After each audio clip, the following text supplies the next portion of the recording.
If you are having a right royal party for the coronation, Juliet Sear is here now with the sweetest way to celebrate, and you're making...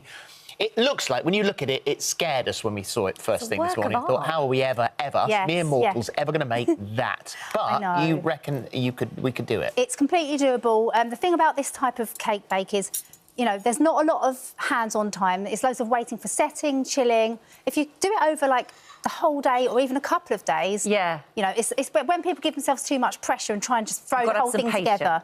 But these are all the steps that you need to make it. So we started off with a basic vanilla sponge cake, and I've coloured some of it blue and red. Stacked it up. Now, obviously, the crown's got this type of shape, so what I've done, I've popped it onto a couple of smaller boards than the size of the cake to give me a guide to kind of make it sort of have that crown shape. And then all you need to do is just carve off... I've got a small serrated knife, is kind of like a nice one to use for this type of thing. It's like sort of like shaving it down to kind of create the shape like this. So you're rounding off the corners. Rounding off the corners, and then you kind of just basically cut a sort of little dip in the middle like that. And that's where the kind of, it's going to go have the shape where it kind of goes in, so where we place the ball and cross, or... Yeah. So and that comes just out. kind of like, you know, with a small serrated knife, you can kind of like sculpt it. If you take too much out, you can stick it back on. Stick it back on. And then you've got to then you've got to cut it into that bottom part. That's right. So I've done it round here. So you see, I'm just like cutting from the whites down to the blue, just to kind of like shave it. It's kind of quite fun. It's like just sculpting, really, to kind of like get it into that type of shape. Right. Okay. So you're going all the way into that board at the bottom? Yeah, so that gives you your kind of like basic crown shape. And then you just go all over the cake with a bit more buttercream, thinly, put it back in the fridge to chill for and that's your crumb. That's your crumb coat. Crumb coat, which is going to look like that, OK? Have you got that wrapped up in something? So, no. So that's been in the fridge. It's all been carved. And then before you... So the most tricky bit that people think, I can't do this, it's getting the purple icing onto the big bit of cake. Yeah. So before you roll the icing out, just brush over your crumb-coated cake with a bit of apricot jam, bit of honey, bit of agave, something just to make it sticky, OK? So when it's been in the fridge, it's kind of quite dry. Yep. So then you've got your purple icing, and you want to make sure that you have, like, plenty to cover the top and sides. So for this size cake, I've actually got 1.25 kg of icing, and you need a bit... you need a little bit more than... I don't know why that's funny, it just is. So I've got loads of icing sugar underneath the icing, not too much on the top, because otherwise it will dry it out.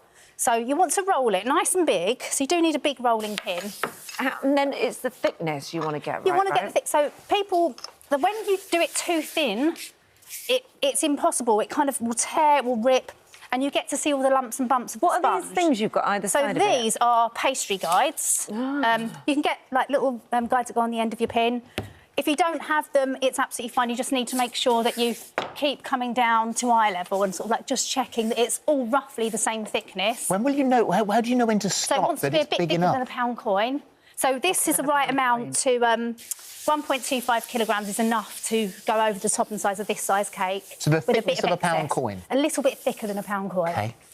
You don't want to go any thinner than a pound coin. OK? I mean, I use the pastry guides because I do lots of pastry stuff and cakes, and it's just really handy. There we go. So once you've got it all rolled out to the right size, the idea is you want to be... And this is the scary bit, because you're about to lift that up. This is the bit that scares people, but it's not scary. Basically, you've got to think, I'm in control of you, you're not in control of me. You're going to be nice and... You have a word with that icing. Yeah, you do. And then so you want to put it over your pin, like this. Oh, you roll it all the way over? Roll it all the way over.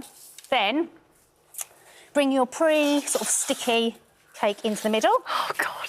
This is where I end up throwing it. So no, I've got complete control of it here. It's not going to tear, it's not going to rip. If you try and lift it on in one piece, it's going to rip.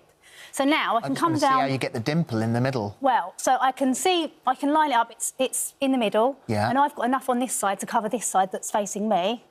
And then you just wrap it, roll it over the cake like that. Oh, well done.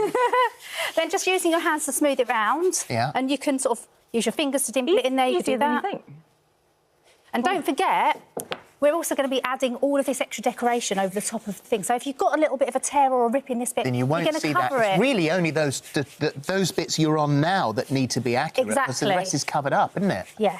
So just, you can sort of spin it round like that. Oh, it looks like a little octopus. It does, doesn't it? You can even make, like, it's really fun to attempt this type of thing with icing. If you've got kids or, you know, fun celebrations, you could make a stormtrooper helmet with this kind of technique. You can do all sorts. It's not, you know, we're doing the crown, but...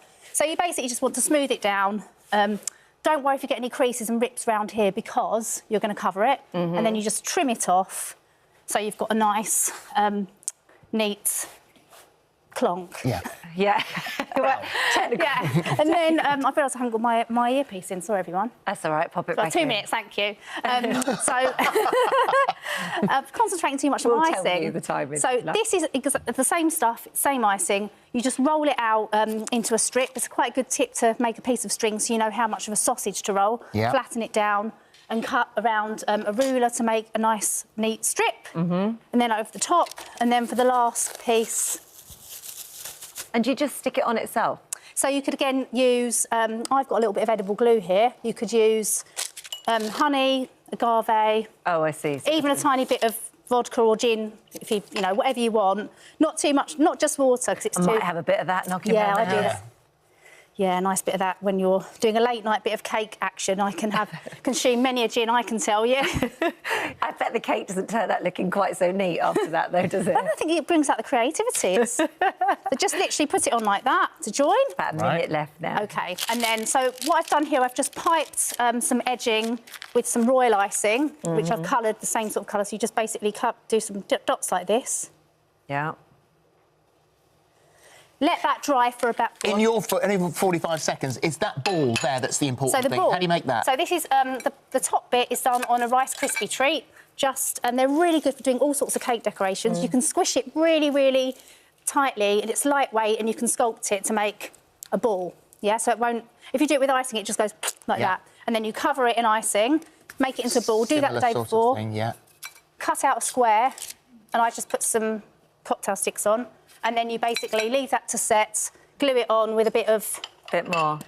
That. And then you decorate it with your jewels, which are whatever bits of sweets and stuff you've got. And also, I've got the white fluff. Oh, yeah. Again, it's the same icing. So, literally, you just go round and round and round like this. Amazing. We're going to have to put the rest of this on the app, but it is a thing of beauty. All of that is on our app. Have a look there.